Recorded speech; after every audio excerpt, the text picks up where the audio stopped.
Cool, man. All right. Welcome to the first ever live episode of the Marketing Hour. This is cool. It's actually working.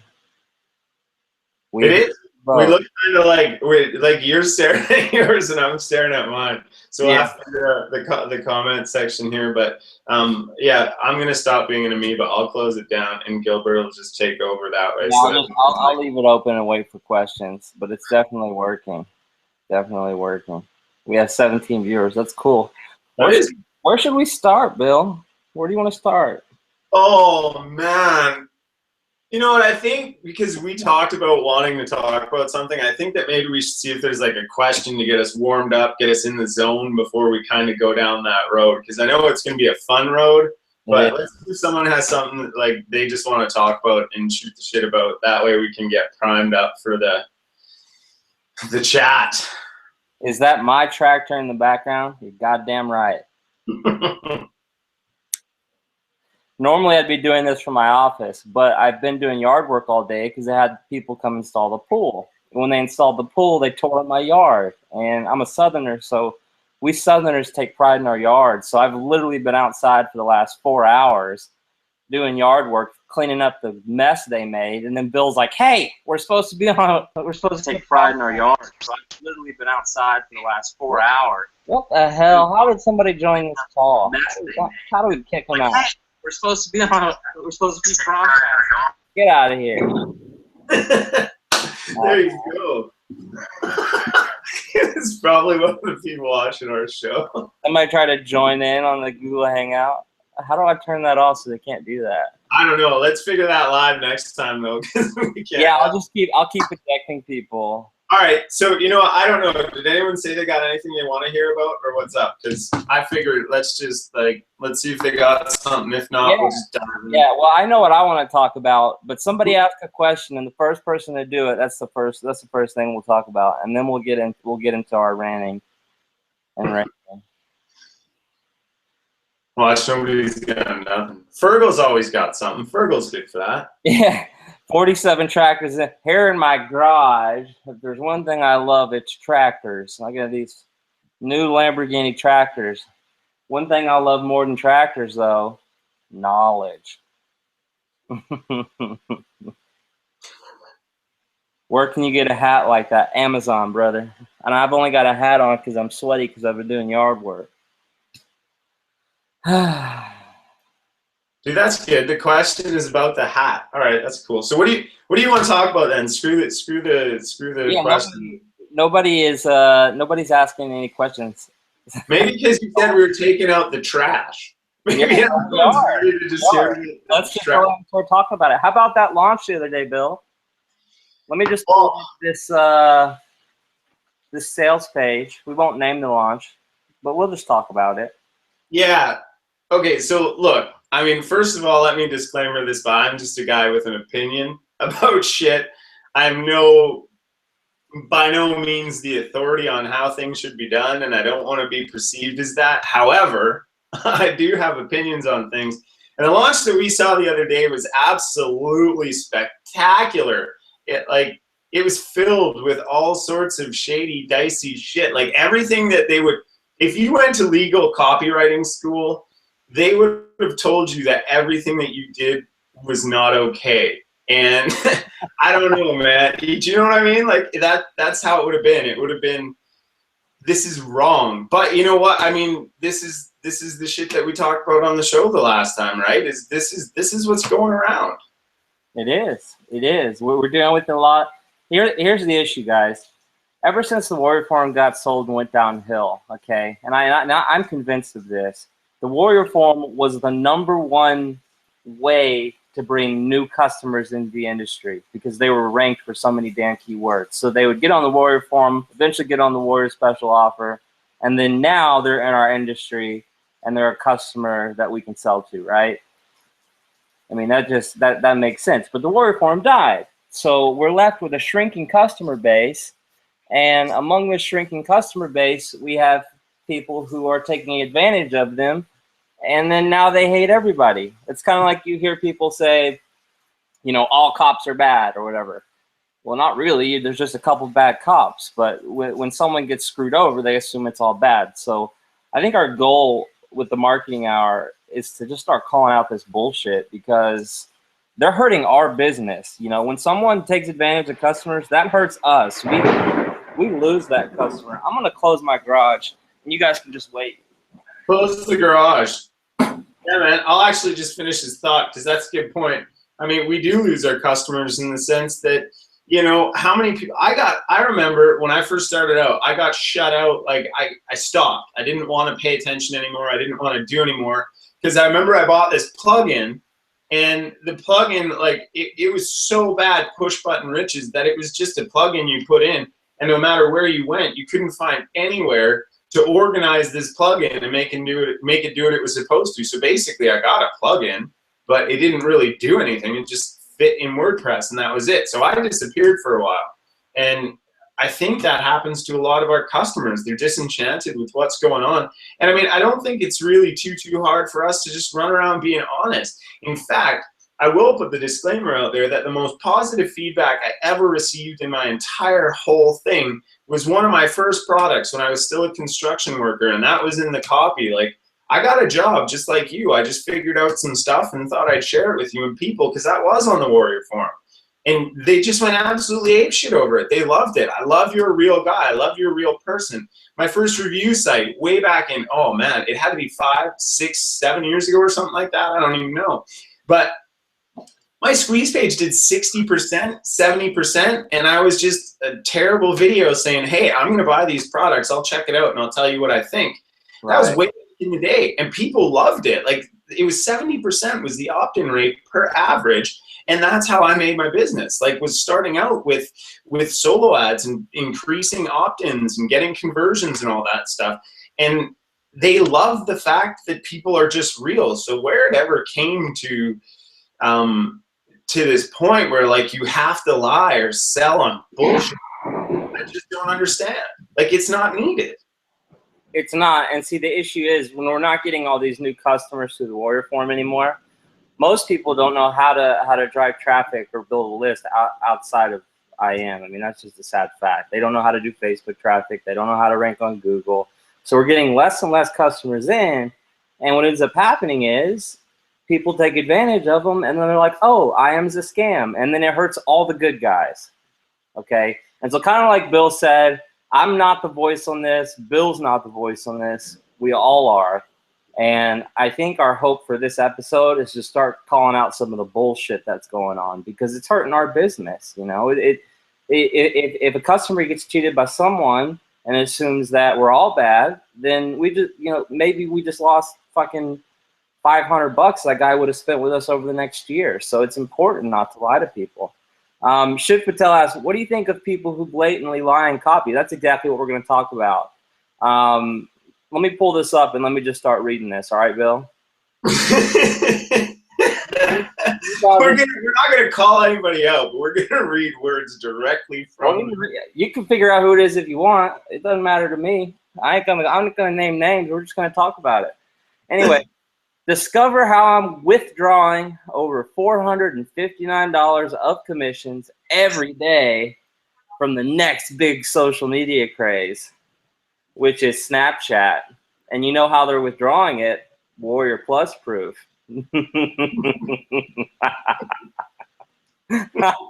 I'm making money on Snapchat with Warrior Plus, I swear. You'll learn how for $9.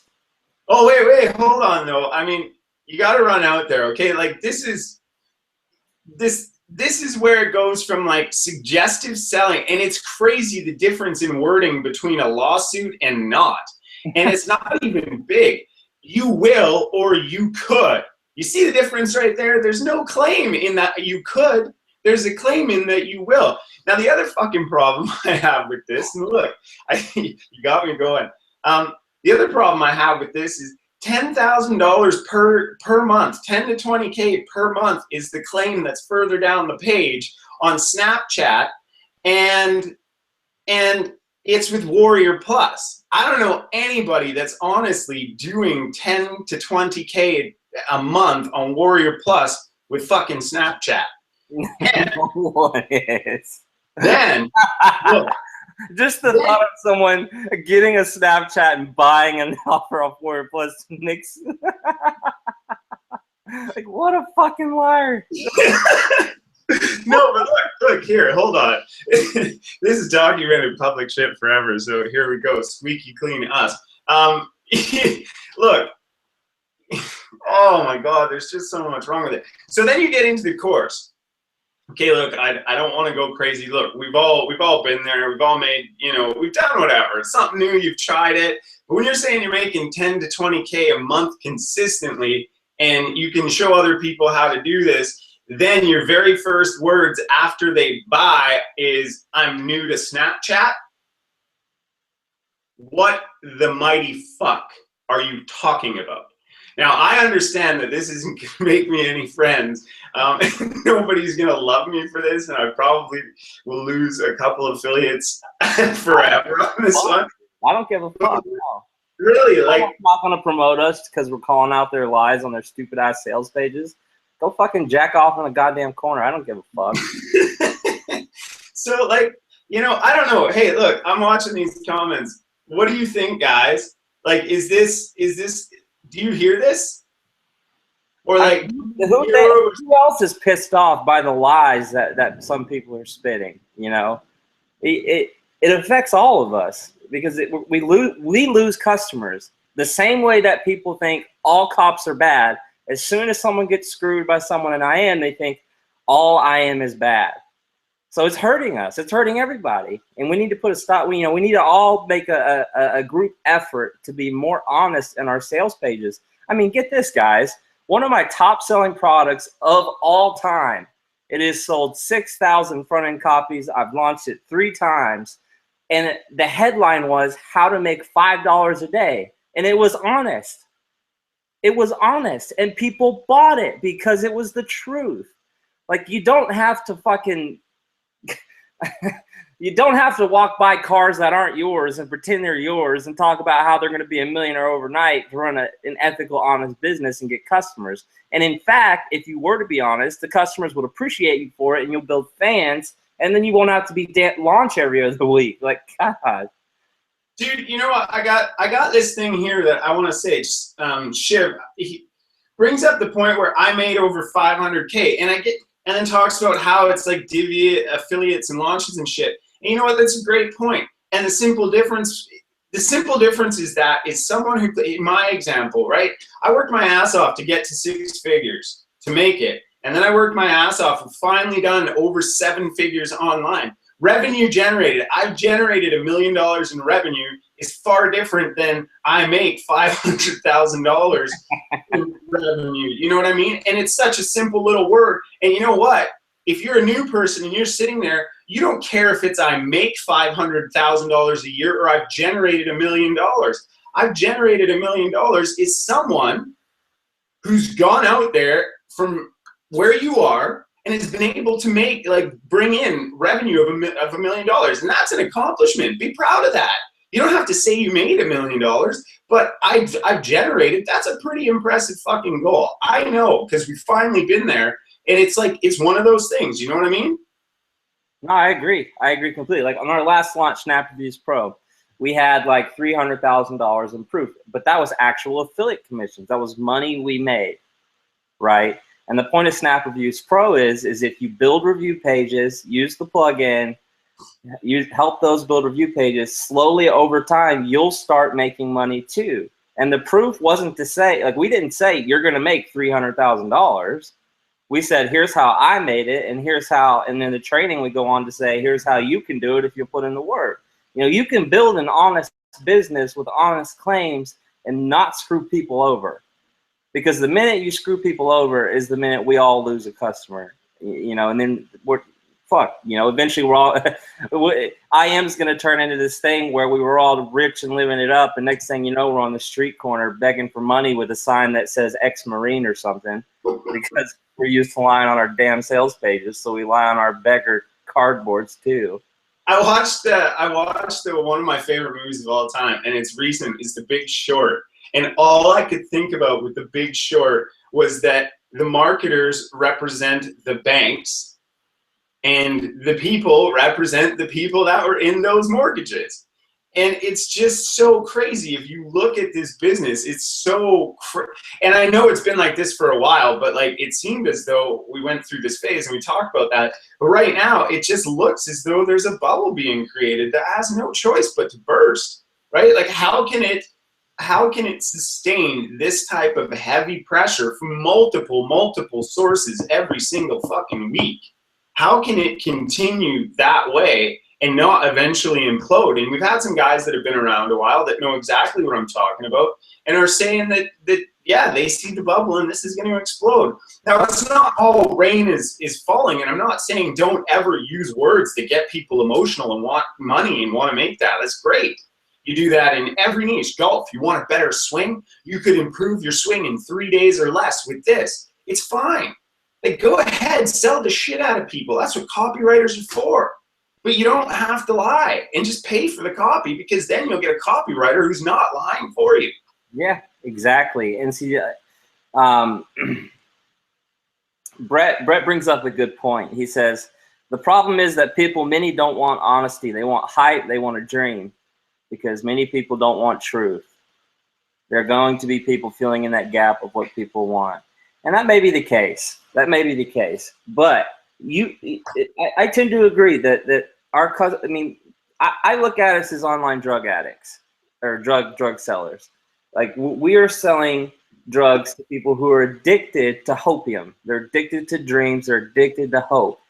But you can also be honest and ethical when you're selling them that. You can actually sell them a product that works and try to help them and dress it up nice while being honest. You know, I like to call it, you have to give them a spoonful of sugar to make the medicine go down, right? Because no one wants to hear drive traffic to a squeeze page, build a list, build a relationship with that list, and learn to make money with it, right? No one wants to hear that. But if you add a little spoonful of sugar and you be honest about it, you can still make sales, still get them to buy it, and still get them the help they need. I mean, ultimately, the goal should be to help people. It shouldn't be to take their money. They're going to give you their money either way. But if your goal is, if your main goal is helping people, there's always going to be people there to buy, always. And you don't have to screw them over and lie about Snapchat to do it. So look, Brett, I hear what you're saying, man. I hear what you're saying, and I know that we all do the selling of the dream. The only difference in what I'm trying to relate is that you can sell the dream or the hopium, as Steven says, without being blatant full of shit, right? You can allude to a whole bunch of potential stuff. And I mean, honestly, you could probably put a legal disclaimer at the bottom of every page to get out of all of it if it comes from a legit legal company. Like, I don't know. But what I do know is that it's one word difference between lying and suggestion. And suggestion gets people in a place of, I could do that. Lying gets people in a place of believing that, you know what? I'm going to get this and I'll be fucking rich. There's a not rich, and then they hate everybody. Yeah, because it's no different. I think our job is to get people excited about the offer. That's one of the reasons I used to love, like, I bought blind copy. I thought it was great. I loved going through the emotional story. I didn't care about the product. I was buying belief in myself and belief in a system. Now, that's just me as a customer, but I loved the story. And I loved reading it and believing that one day that story could be mine. And as a result of that, holy shit, I did it. But I like the blind copy. I know a lot of people hate it and think it's dishonest. But for me, that was what I wanted. I wanted the story. I didn't care if you had the car. I wanted the car and know how I could get it. Keep talking. I'm going to go get Gatorade. You guys can wait. I'll let Steven address the software comment. It's fun. What's going on? We're up to 34, guys. This is good times. It's gonna shake some buttons. One Red Bull. I don't have any Red Bull for us. I don't, man. I don't.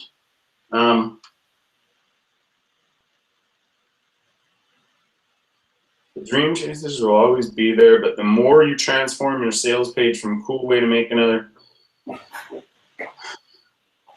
Okay, I'm back. But you know what? I want dream chasers. I really do. Because you know what? I think this business has a bad rap. I think every single person that's sitting behind this computer, in fact, the guys that are on this very call, I think every single one of us was chasing a dream at one point.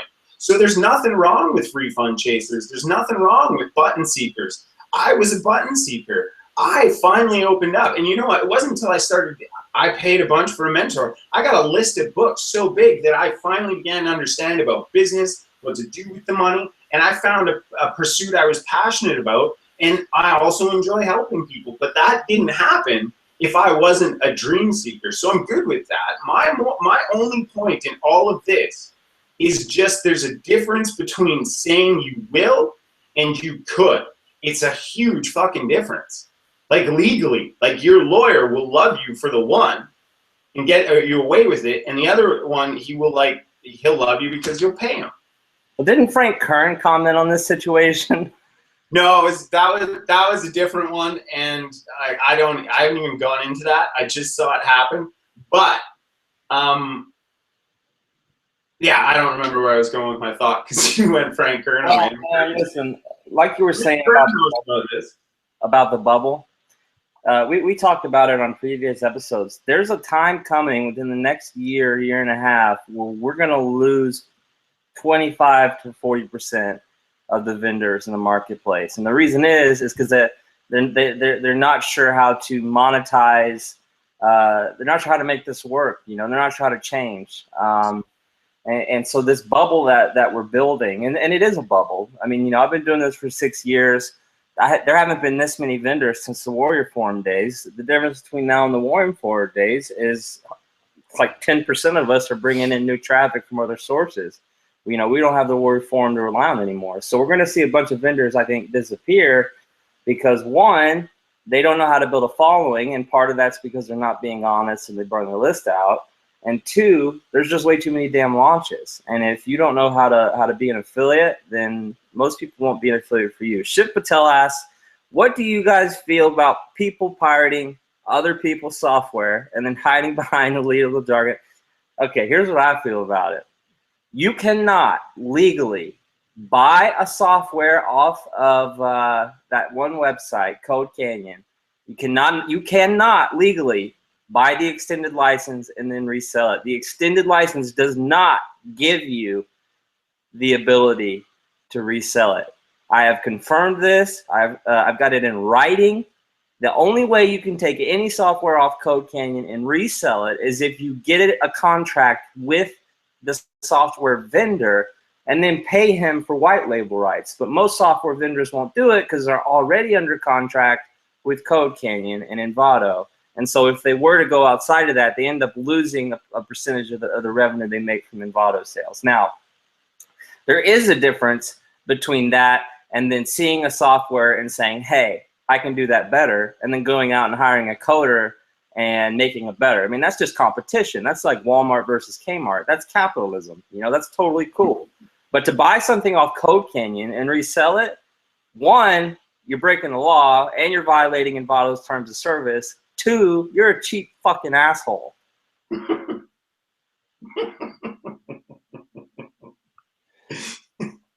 Oh, man. That's awesome. You're a cheap fucking asshole. Yeah, no, I mean, honestly, but adding WP to the software.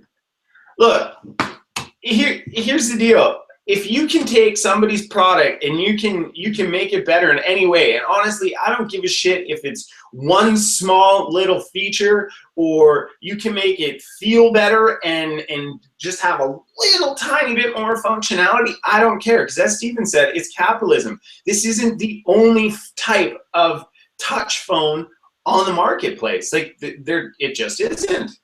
They have one that's almost exactly like it, but it's different, and that company's worth a ton doing it as well because of the contracts that they have on the back end, and then it's the upsells, and then it's the apps, and it's the add-ons. So, like, look, if you're running, and look, I'm not the guy who's saying every single product I have has a proper lead-in that goes for a lifetime brand building representative. I'm not going to say that I'm that guy, but all it takes is looking at every product that's out there that's like, a competitor and realizing that they have sound, good business models that they follow, and there's millions and millions and billions of dollars to go around, being in the exact same space with a slightly different twist.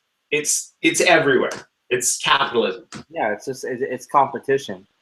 But you know, if you buy something off Code Canyon and then try to resell it, then you know you're breaking the law. You know, there was an example, and we're not going to name names or launches or anything, where a launch did really well and made a lot of money, and I think they actually ended up making changes to the software. There was just a disagreement over what they were allowed to do with the license, right?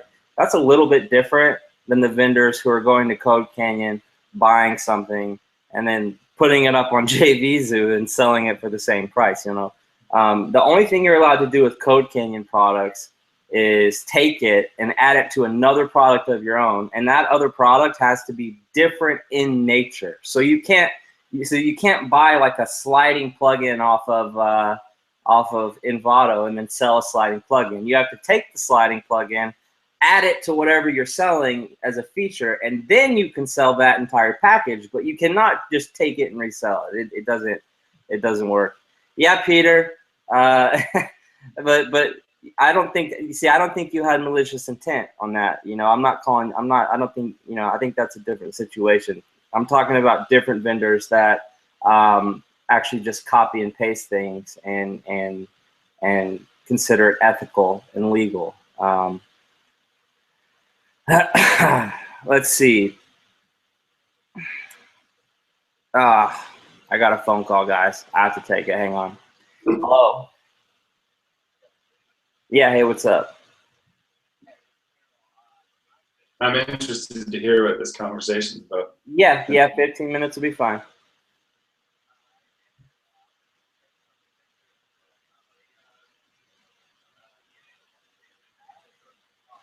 The units are outside. The inside units upstairs in the attic.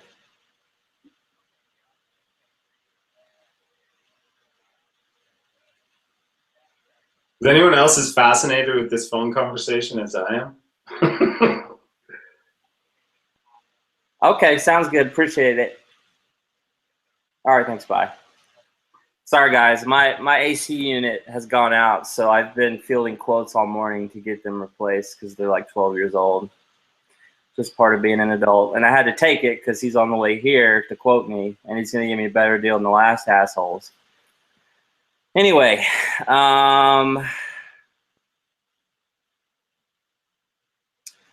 let's see.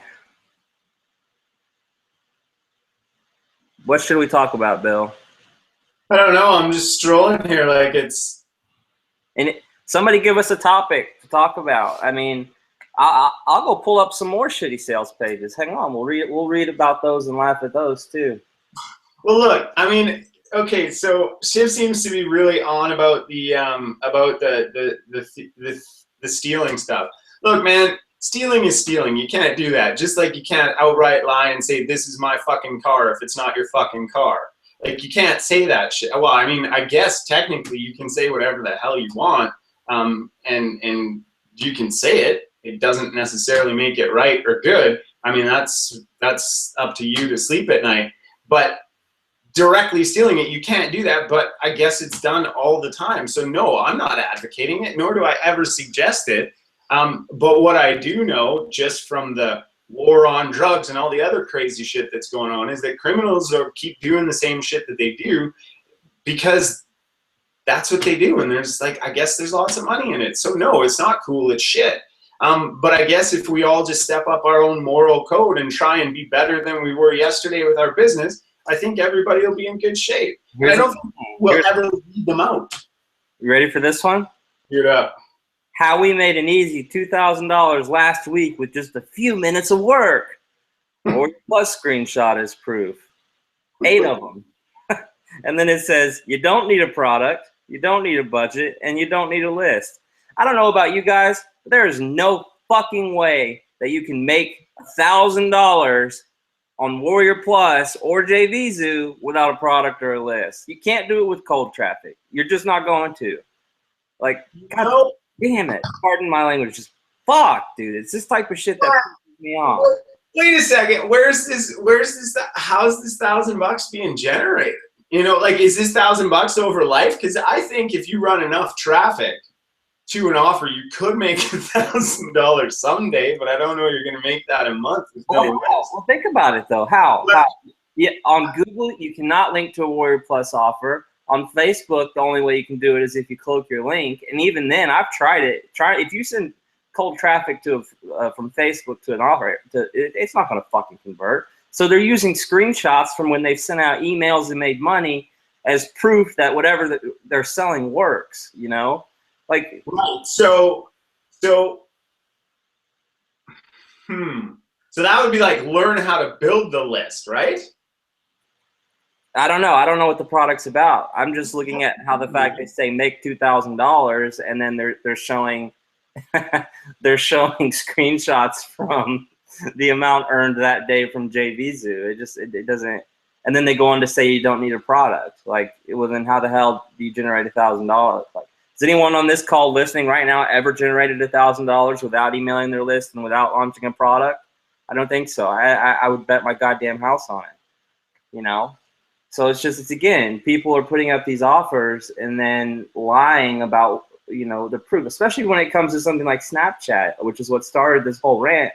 You're sitting here telling people they're going to make $20,000 a month with Snapchat, but you're showing Warrior Plus offers. It's like, fuck you, dude. Well, and I mean, at least, like, I don't know, you know, show the amount you say you're going to make. Or show more, you know. I guess that's just splitting hairs, and that's like, here, make your bullshit better than it was. So probably not a good idea, but like, it all has to match. I mean, yeah, I'm gonna have to go back over my copy and make sure it's 100% squeaky clean. Well, you know what, guys? Listen, I'll talk shit all day long, but when I first started, I did the same shit. So I'm just as guilty as everyone else. What I'm asking everyone to do is to make a conscious, honest effort to be more honest and ethical. You know, you don't have to say 20 grand a month. I mean, you know, Fergal said his top selling product was $10 a day. One of my top selling products was $5 a day. I think people don't understand just how poor our average customer is. You know, $5 a day is $150 a month. That to some people, that's a car payment. And if you think they won't buy that, you're wrong, because I have 6,000 different people who did. Now, okay, hang on. Stefan Ciancio says, here's another good topic. Is the affiliate just as guilty about endorsing and promoting a product with false income claims? That's a touchy subject, man. I mean, some people don't know, some people do. I'm a recovering drug addict. And one of the reasons I ended up on drugs was because I felt guilty about the shit I was recommending.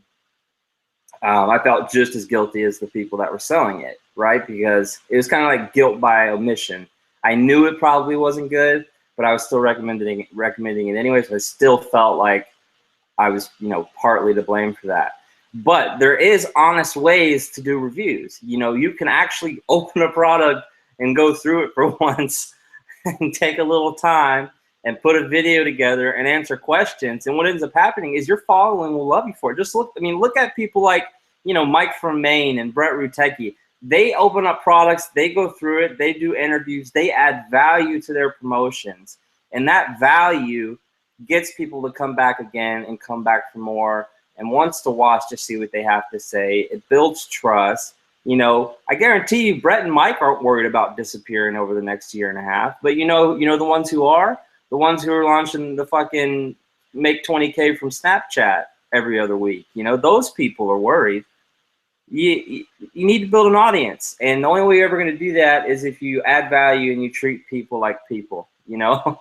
You can sit here and say, this is the best damn product I've ever seen once, maybe get away with it twice. After you say it a third time within a week, people don't trust you anymore, right? Your goal should be to build a following, an audience. It should be to add value. It should be to help people. I mean, because these aren't dogs. It's not like they forget what your last email said. they fucking remember. So you treat them like people. And that's actually what I teach my students, is if you just be nice to people, they'll be nice back and they'll buy your stuff. You know, it's funny, we did that the other day with said product. I was asked to promote it, and you know, comparing the sales page to the delivery, I mean, it would have felt wrong sending it. Now, at a point, man, it didn't feel wrong. Like, I don't want to come across like I'm like squeaky clean either. I know for a fact when I started out, I did some questionable shit because I thought you had to. And I met people who believed you absolutely had to do it.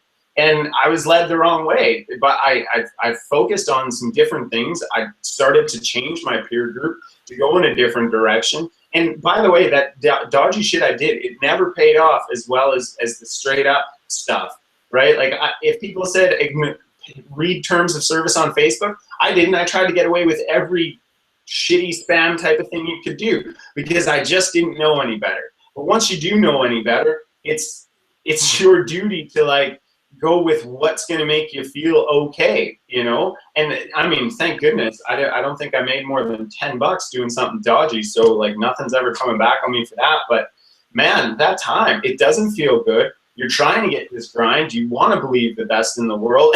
And here you are doing shady shit. So you got to go out and do it. Black hat. At the time, it was all referred to as black hat, not dodgy, not shady, not illegal, not fucking immoral. It was all black hat. And it was the ways around the system. And it didn't sit well with me. So if you're going to read a product, you're going to review it. Man, I would promote anything anybody wanted when I first got started.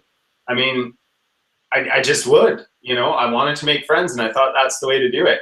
And I mean, I guess we'll find out with this call if I have a launch coming up, whether or not this helps or not. But, you know, fuck it, who cares? It just feels better being this way. And I think it's forcing both Stephen and I to hold our copy and our businesses to a little bit of a higher standard. You can't run your mouth like this and then not back up what you say. So, absolutely. You know, it makes a difference. Ross wants us to talk about the issues with email deliverability. You want to talk about that? I could start if you want. I mean, well, I don't know shit about that because I listen to guys like you, so go to town, man. Sure. So it kind of ties into what we've been talking about, right? How if somebody gets screwed over in internet marketing, they think we're all bad. I think the problem we're seeing with deliverability these days is twofold. Google and a lot of the other email service providers are starting to track how users handle your email, right? So if they don't read your email for like 3 days in a row, Google's gonna start throwing you to spam, throw you to the promo tab. They're gonna consider you irrelevant because in Google's eyes, it's their job to provide the emails that people want to read. They want to provide a good user experience, right? And so what we're seeing is across the board, deliverability rates drop because people aren't engaging with their audience, first of all. Second of all, you have a lot of people spamming. And when you, like, for example, SendLane was great, and it's still decent to some extent. But the minute you get a bunch of internet marketers on somewhere, it always seems to be the case that autoresponder immediately starts to suck within a month. I mean, the minute Aweber allowed importing lists is when they really started to go downhill. And so we're seeing less opens because people don't trust us. We're seeing less opens because of Google's new algorithms. We're seeing less opens because the autoresponders can't keep any clean IPs because people keep spamming and doing shady shit. And it's becoming a lot harder. And so that's why it's so important now to build a following and try to be honest and ethical, because if people read your emails every day, then Google will continue to make sure your email ends up in their inbox. Now, there's a couple of things you can do to get around this, right? And I've probably talked about it a little bit in the Skype chat rooms. But right now in 2016, the things you need to be doing to kind of get around this is in your very first email, ask them to white label your address. It's just add your address to the contact book, first of all. And your very first follow-up email, you ask them to respond to you and tell them about yourself. So like introduce yourself to them and then ask them to respond. That's a metric that the inboxes look at to determine your credibility, because if they respond, then your next email is going to go to their inbox and maybe a few more after that. The other thing you want to do is if you're giving away bonuses, always have them respond to you to claim their bonus. Say, reply to my email after you buy with your receipt to get your bonus. Or if you want to take it a step further, you set up another email and you say, forward my email and copy the receipt to this address to claim your bonus. Because Google looks at, they started implementing social metrics into their emails. And so when people forward emails, it makes your email address seem, or your email seem important. So you can tell them, forward my email and paste your receipt to this email address. And when they do that, that'll again increase your overall rating in Google's eyes. But no more is it like a bulk thing. It's an individual thing. So your engagement is on an individual basis. So like you'll inbox with people who are reading. You'll go to spam or promos with people who don't open your emails. So do whatever you can to get them to respond to you. Always respond back. And avoid spam keywords, cloak your affiliate links, fucking cloak them. Go download Pretty Link, buy the pro version, you cheap bastards, and cloak your affiliate links so that Google can't see that it's a JVZoo link, because all of JVZoo links are spammed and blacklisted. So cloak your links. But yeah, you know, it's tough. Email delivery is tough. It's getting harder. I think everyone should be looking at other ways to engage customers. So push notifications on your website. Cindy Donovan's got a product coming out called texting, so you can send like text delivery messages and stuff. Be looking for ways to always engage your audience. So increase those for sure. So hey, let me interrupt you quick, because I got a question, because I want to know from you, because there's probably a more technical definition. But remember, like, that's my thing now. I like to look up a chat. Like last time it was ethics. So this time I was looking at spam, because you're like, don't spam, right? We all say don't spam. Technically, according to the definition of spam, short of the canned meat product, Hey, keep talking. The AC guy's here, so I have to show him to the unit. I'll be right back. Cool, do it. Okay, so guys, spam is sending the same message indiscriminately to a large number of recipients on the internet. So what does indiscriminately mean? Does it mean that you're sending it to all these people just willy-nilly, or are you sending it to people who haven't signed up to your list? So that's something that'll be cool to talk about. I don't know much like Steven does about the email marketing, because I listen to him. What are you guys thinking of the show so far? You're all here. Send something in, let me know. I'm the filler when it comes to the email marketing guy. Is it good? Just hit likes if it's good, or say like, you guys are fucking awesome in the chat, something like that. This is where no one's there. It's cool.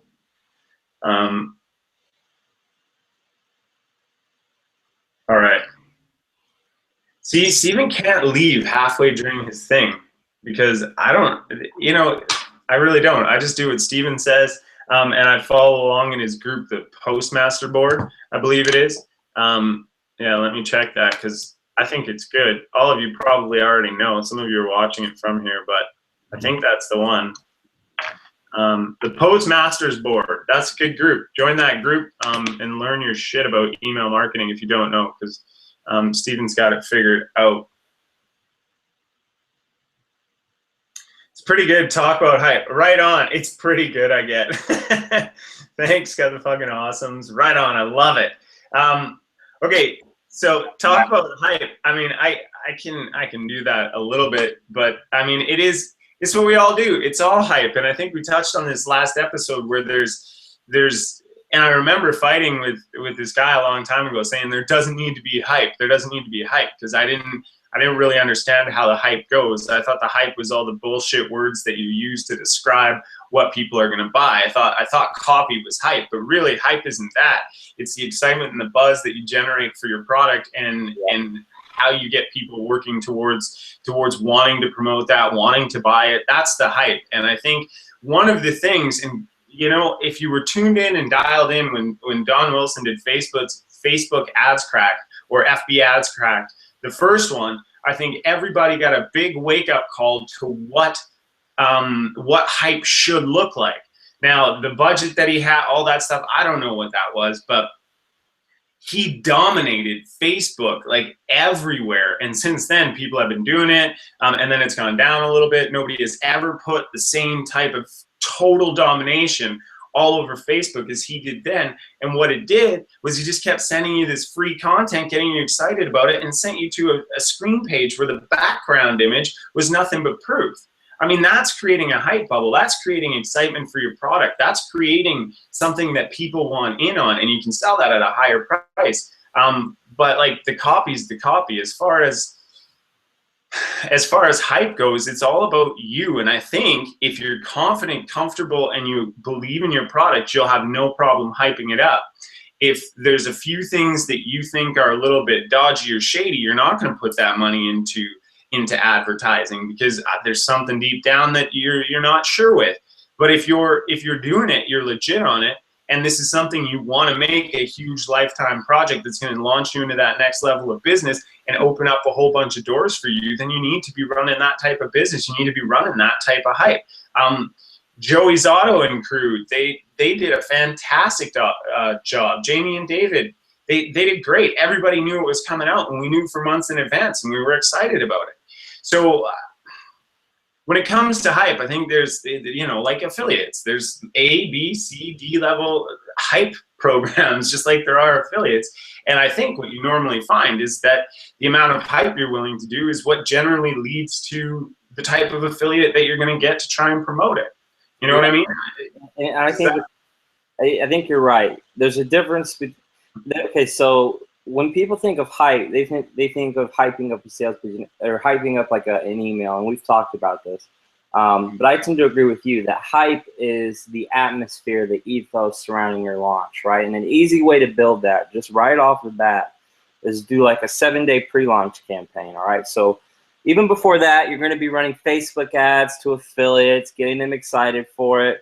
Even before that, you're going to be running Facebook ads to customers and getting excited for it. Then you set up a pre-launch campaign, right? Say like 5-7 days in advance, where you're giving out free content, free training, that all leads into this ultimate solution, which is your product, right? And so one of the easiest ways to build hype around a product is, one, retarget the shit out of your JVs and run ads to them all the time for like a month before your launch.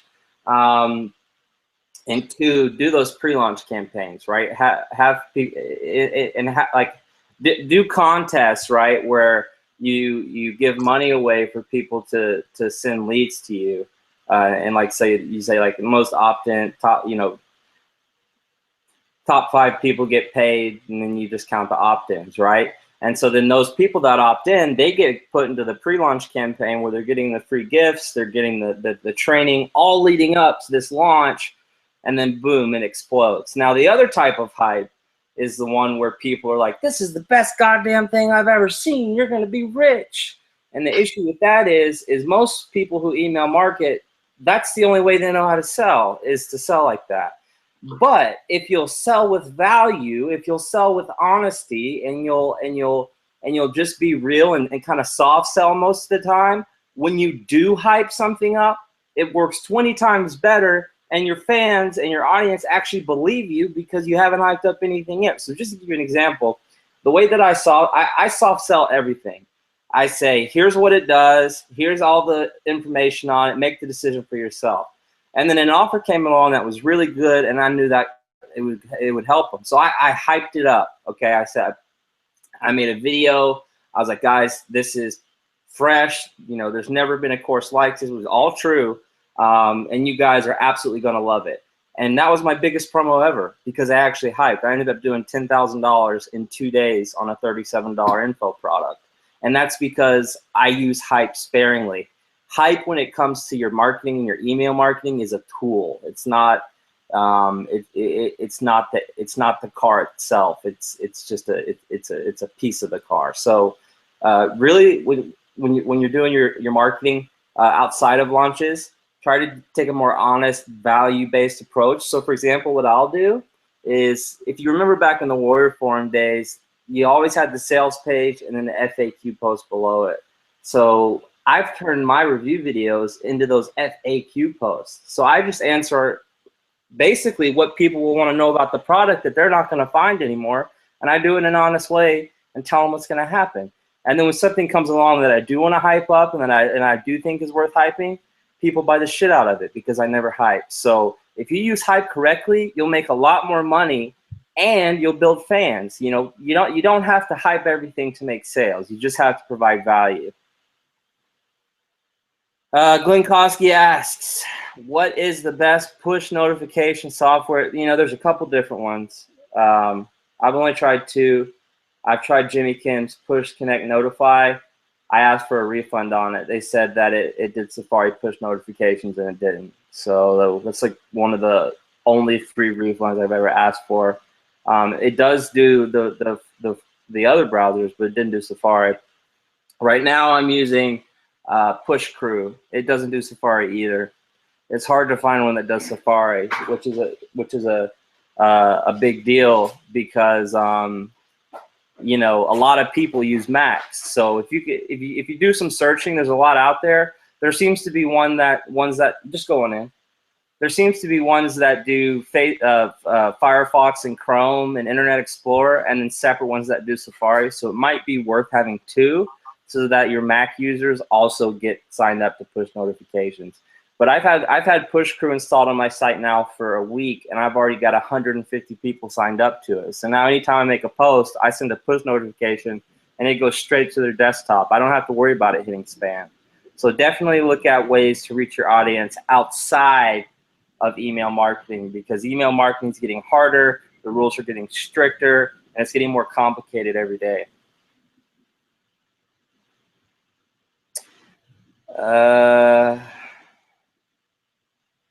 Yes, Stephen, customers do appreciate when you don't lie to them because of people, and people don't like getting lied to. That's pretty normal. All right, Fergal, I'll see you later. We're running on 60 minutes here anyway, so we'll probably end the show soon. Does anyone have anything else they'd like us to talk about? Bill, you got anything you want to say? No, I think that we addressed it pretty well today. I mean, you know, the one thing that I want to say is, now I'm getting feedback from that thing, so I don't know how. The one thing I want to say is that the whole point isn't, for me, when we talk about things that we find a little crazy, I mean, I'm not a hater. I don't shit on anybody for doing their own thing or anything like that. And I noticed in the chat a little bit, we're starting to go down that road of like, yeah, don't you notice this or don't you hate that? Guys, like, I don't really hate much. I just don't really like that there's such a simple difference between two separate words, and that you're probably just as effective using a suggestive word than a claim or a guarantee or a promise. I just think there's a big difference there. So I don't want to get in a big hate on bubble or have this negative vibe around what it is we're trying to do, because we're happy to talk about anything. But when I see something like I did the other day and Steve and I start talking about it, you know, it's a good point to be bringing up on the show. I mean, I just hope that we can all hold ourselves to a little bit higher of a standard. And yeah, man, like I said about copy, we've got to do that. We've got to use words. There's a template for a reason. Copy works for a reason and has for a long time. I just think that we should all use the right type of word. So, hey, man, if you're out there, you're doing good and you're getting started, you've got a product that has value, you tried to sell it, you made some claims, you don't know the difference, whatever, man. You're learning, that's cool. Watch the show, talk to other people, grow and evolve. But if you're repeatedly telling people bullshit, lies, and claims, then you might really want to check who the fuck you are. That's me. Like, really, it's not being bad. And like I said, and we've both admitted, we're not like angels in life here, but there has to be a point. If you're sitting there, like if I were to take you to a Bentley and snap a pic and smile about it, and then tell you it was my Bentley knowing full well it ain't my fucking Bentley, I'm going to feel like a dick, and I'm not going to sleep too well that night, and I'm going to sit there and worry about everybody that ever sees that page, because that is absolute, complete, utter bullshit, because I don't own a Bentley. And, you know, if I do own a Bentley, you're certainly not seeing a picture of me sitting next to it. You're going to go for a live Facebook tour of my brand new fucking Bentley, because it's a fucking Bentley. Like, you know what I mean? Yeah. And so that's my final words on it. What we want, man, and I think the whole point of this is, you know, this talk show, it's going to be a weekly talk show every Wednesday. It's also going to be a podcast. So after this, I'll take the audio out and we'll throw it up on iTunes for people to listen to. But every week we're going to have a section where we're going to start calling out bad sales copy, you know, because we need to hold ourselves to a higher ethical standard. Because if we don't, the FTC will, first of all, and second of all, we have a dwindling number of customers now. There's not nearly as much new traffic and customers coming in as there used to be because of the Warring Forum being dead now. Okay, guys? So we need to take care of the people we have, and the only way to do that is to treat them like people and be honest with them, so that we can all have jobs and we can all keep having badass events in Vegas, and we can all keep doing whatever the fuck we want, you know? So treat people right. You'll make more money in the long run, and you won't have to launch every month. That's really, I think, all I want to say about this. Otherwise, Bill, unless you have anything else to say? I just wanted to say thanks for all of you that have tuned in. I think at one point we were up there. I've seen some of these first live episodes go with like one person on it. So thanks for making us. Making this fun. I mean, the more we see likes and comments, the more fun and engaging it is for us. And I really like doing this with Steven. I love having a chat. I love now that we're interactive with you guys. So thanks very much for being live. Next week, we'll be going live probably an hour earlier than we went live today. Yeah, because we have to figure everything out. Yeah, we had to learn stuff. But thanks a lot for coming out. I really appreciate you guys hanging out.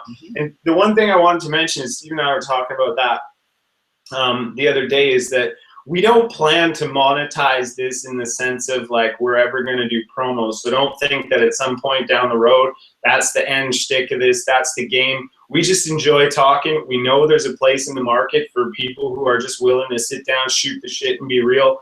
We've already had a couple people want to be on the show just because they want to be part of the vibe. So don't worry, there's going to be no like crazy hype. We're not trying to make money off you guys. We're trying to have an interesting IM talk radio show. So you know, this is for us to talk about us and talk about whatever everyone wants to talk about. You know, if you've listened to our previous episodes, we've talked about email marketing, we've talked about launching. So, you know, not every episode is going to be a rant fest like today's was. You know, we were just kind of pissed off about some things that we saw. But, you know, if you guys have something you'd like us to talk about, let us know. We'll do a whole show around it. You know, anything related to IM, anything related to investments, anything related to real estate or retirement or finances. We're all really smart people. We're all business owners, and we're all in this together. And the whole point of this show is to help people and then provide an outlet for us to talk about our industry in an honest way and have a real conversation about it. So thanks, guys. Thanks for tuning in. It's really been a great experience. So we'll be doing this every week, every Thursday at 1 p.m. Eastern. So right on. Thanks, guys. We'll see you next week, I guess. Yeah, cool, guys. All right, man. See you next week. We're going to be on iTunes if you want to listen to the podcast. You can also go to marketinghour.guru. Otherwise, this has been a great show of the Marketing Hour. Thanks for watching. Later.